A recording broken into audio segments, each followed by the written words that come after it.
Oi, ei, psiu. Você aí. Você sabia que toda a história, para poder ser estudada, acabou sendo dividida em períodos históricos? Não sabia? Hum. E aí, você também sabia que em cada uma das séries da nossa escolarização a gente estuda um conteúdo diferente da área da história? Não? Não sabia. Ah, então não vai me dizer que você também não sabia que não é todo jeito de escrever história que nos interessa. Também não.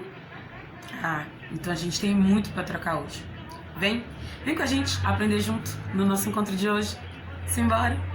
Tudo que bate é tambor, todo tambor vem de lá. Seu coração é o Senhor, tudo é África. Olá, pessoal! Aqui quem tá falando é a blogueirinha de história. Muito prazer. Estamos nos encontrando hoje para trabalhar então o conteúdo de introdução do nosso material específico de cada sala.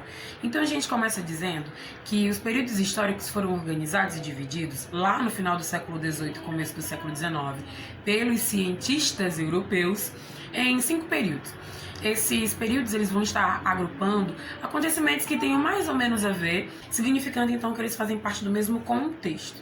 Então são 5 períodos históricos: pré-história, idade antiga, idade média, idade moderna e a mais recente, que é a idade contemporânea, que é o período que a gente ainda vive, que é da Revolução Francesa para os dias atuais. Essa divisão ela sofre uma crítica super severa. Essa crítica é dizer o seguinte: o modo como foram divididos os períodos históricos, na verdade, tem mais a ver como a Europa se pensa e pensa a sua relação com o mundo, do que de verdade dividir a história. É que ela vai então fazer a divisão dos períodos pensando acontecimentos importantes da vida europeia. Sendo assim, a crítica então ela tem um fundo de verdade. Desse modo, a gente deve lembrar então que estamos super acostumados a pensar que não tem outra forma de entender e compreender o continente africano, suas populações, costumes e culturas, se não for pensando aquele território e as suas populações a partir do fato histórico e também da categoria, né, da situação da questão da escravidão negro-africana. Porém, combater o racismo é pensar justamente ao contrário. A gente deve então pensar que deve ser conhecida e divulgada a importância que o continente africano, seus povos, suas culturas, seus saberes, seus conhecimentos, suas tecnologias ancestrais trazem não só para o Brasil, mas também para o mundo. Dá uma pesquisada no conteúdo da tua sala, do sexto, sétimo, oitavo ou nono ano. Qual é o conteúdo da minha série que tem a ver com a África? Como é que eu consigo e ajudo a combater o racismo pensando de um outro jeito a história africana, a partir da própria história dos africanos e não da escravidão? Pensa lá. Mas falando especificamente da dificuldade de estudar toda a história, a gente lembra então inclusive do próprio ofício do historiador.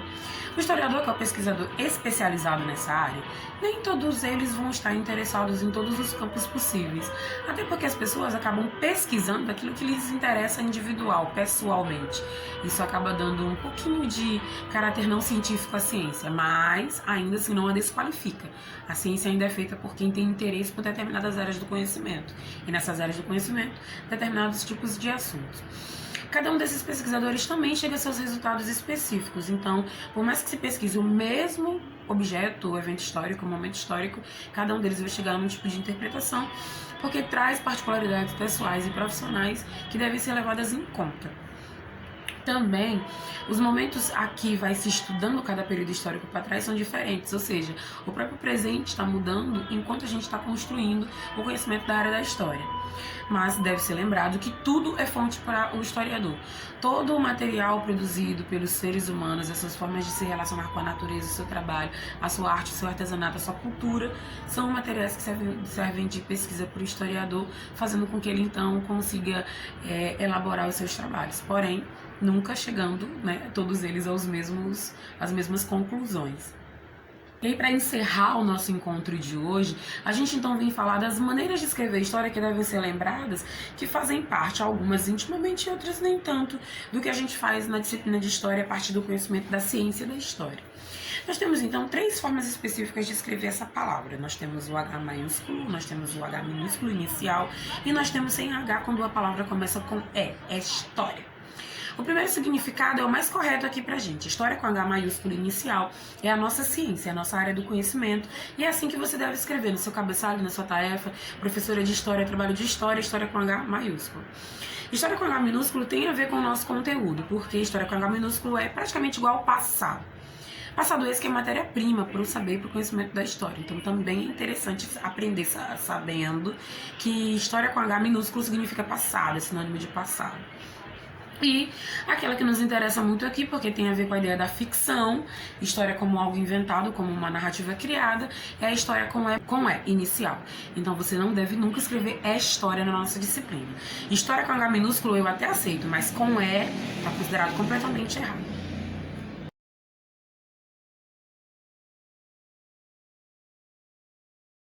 Quando pensar em desistir, descanse. Esse é o melhor conselho que eu posso te dar hoje, além de ser uma excelente estratégia. A gente ainda tem muita guerra pela frente, precisamos estar prontos. Bom dia e beba água. Então esse é o nosso encontro de hoje no grupo do Telegram. A gente continua batendo papo sobre aquilo que ficou difícil de vocês entenderem. Quem quiser tirar dúvidas no grupo, nós estaremos lá, estou à disposição a tarde toda.